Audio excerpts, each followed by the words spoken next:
Dans un autre dossier, on avait annoncé qu'on allait boycotter la publicité sur Facebook, mais il y a quand même certains organismes gouvernementaux Oui. qui continuent d'afficher de la publicité. C'est ce que nous apprend le bureau d'enquête des organisations tant fédérales que provinciales. On en parle avec Bruno Guglielminetti, animateur du balado d'actualité numérique Mon Carnet. Bonjour. Bonjour. C'est pas un peu contradictoire? Ben, écoutez, les consignes ont probablement pas été vraiment claires au niveau des ministères par rapport aux organismes qui dépendent de leur financement, parce que ce qu'on apprend dans votre article ce matin, et puis par la suite, après, c'était confirmé parce que j'ai contacté des gens, c'est que l'information avait été donnée, on invitait les organisations à ne pas annoncer sur Facebook ou Instagram, mais on n'a pas obligé les organismes à cesser.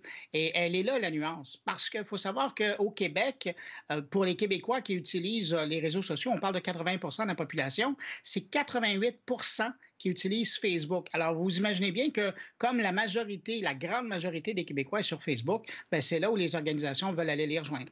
Et certaines organisations aussi ont mis de l'avant certains arguments de sécurité en disant, bien, s'il y a une situation d'urgence, on va communiquer sur Facebook et on va continuer d'acheter de la publicité.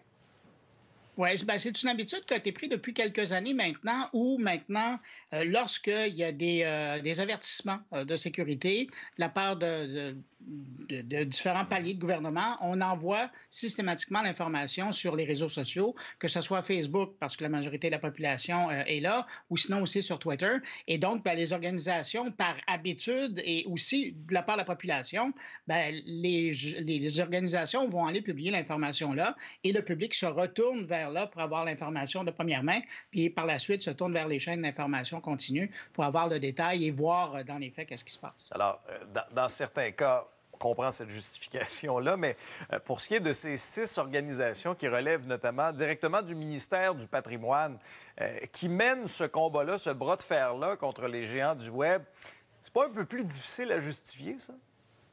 Ah, ben, c'est certain que c'est surprenant parce que, puis vous le dites, hein, c'est le ministère qui tient les rênes du dossier et se bat. Alors, on aurait pu penser que la consigne aurait été passée de cesser toute publicité, mais ça n'a pas été le cas. Pour le moment, ces organisations-là disent ne pas dépendre des règles qui sont faites par le ministère. Mais c'est sûr que si un ministre ou un sous-ministre envoie un mot très clair en disant vous cessez toute publicité parce que ça a un lien même avec le financement que vous pourriez recevoir, bien là, à un moment donné, je pense que les gens vont comprendre. Mais pour le moment, la consigne claire de cesser n'a pas été donnée. On invite les organisations à ne pas afficher, à ne pas publiciser sur Facebook. On verra si la consigne changera. Merci beaucoup.